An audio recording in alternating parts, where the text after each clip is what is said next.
Howdy mates, good morning. Here's one video that I wanted to make just for today.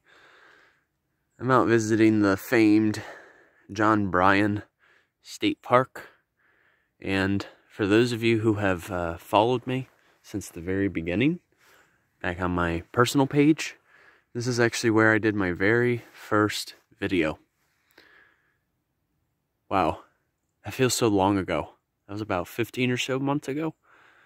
And you probably figure since then, I've probably made up to 400 to 500 different videos since then. Wow. That's wild. But the reason that I wanted to make a video here was to talk a little bit about the rock strata and a little bit of the natural history behind it. So here is a classic example of a recess cave, as we saw at Charleston Falls yesterday. However, you can see a little more variety in terms of bedrock.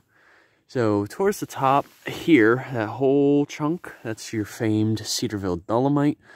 But then as you go a bit lower, you kind of see that blocky pattern. That is your Springfield and Euphemia dolomite. That's a bit more erosive. And that's actually what creates that recess back towards the back. And then usually you can't really see it this time, but it will eventually penetrate into the Osgood Shale, which is very erosive. And also along with that, there is a little section where you can see some of the Brassfield limestone, and that is usually harder to find because, well, it's just so buried within the rock strata. But since basically you can't see it because that rock is in the way, but there's actually a little spring that runs through here. And it's most likely guaranteed that a stream used to run from up here, and that's what created all of this, for the rock strata to be exposed and for all these rocks to fall based on past weathering. But not only that, but limestone, for those of you who know, it usually forms within a marine environment. So usually what happens is there is rich calcium in the water. But then with the addition of carbonate from either marine creatures, such as that of brachiopods, they'll typically die and they'll just accumulate. And thus, with the combination of calcium and your carbonate from marine creatures, that's what creates your limestone. And what's fascinating about that is, well, what happens is it only happens in a marine environment. And for those of you who have been to the state of Florida, for instance, you'll see, well, unfortunately, a lot of coral are dying in Florida and actually around the world. But a lot of our coral reefs are made out of the same bedrock that we can see straight ahead. So it's just ultimate proof that Ohio was once formed in a marine environment. It's quite amazing. But due to tectonic activity, this landmass essentially moved further up north, thus creating this temperate environment. But that's the amazing connection about what the rocks are telling us, is essentially all rocks used to be filled with coral reefs. So you figure brachiopods, crinoids, bivalves, you name it. They're probably all within the rock. You can't really see it though. You'd probably have to really penetrate within the rock.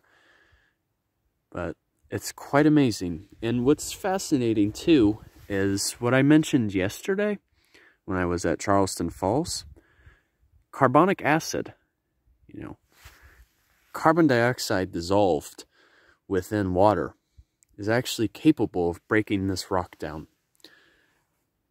And it ties in to the fact that, you know, since we have increasing carbon dioxide within our atmosphere, that creates the acidic precipitation, which is not a good thing.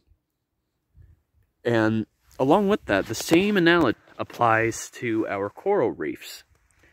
So even in an ocean, the carbon dioxide is capable of dissolving within the ocean, thus causing temperature rise and the acidity of the water. Because limestone is technically an alkaline type of rock, so when it meets with an acidic component, it's going to break down. So it's basically the same exact thing that is happening with the coral reefs right now.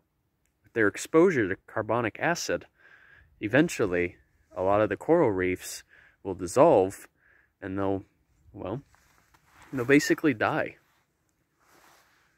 But it just goes to show that Mother Nature is all interconnected with one another.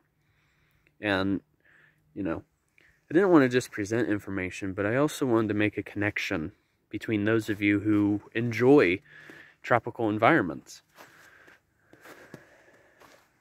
Because essentially it's all the same thing, just a different location. But yeah, it's crazy. This is where I did my very first video. I'm just describing it more in detail.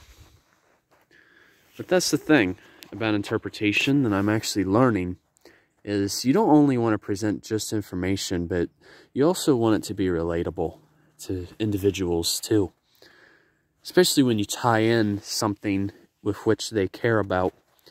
Because coral reefs, essentially, they act as natural filters in our oceans, and they house great biodiversity for the aquatic organisms. You have to think this rock once did the same exact thing. Roughly anywhere between 450 to 420 million years ago, during the Silurian period. That was even before the dinosaurs existed. It's amazing. Oh, and that sun's starting to peek through. But yeah, you don't want to present information just as a part, but you want to also tie it in as a whole too. So alrighty, thought I would share that with you guys. I hope you learned something in the video.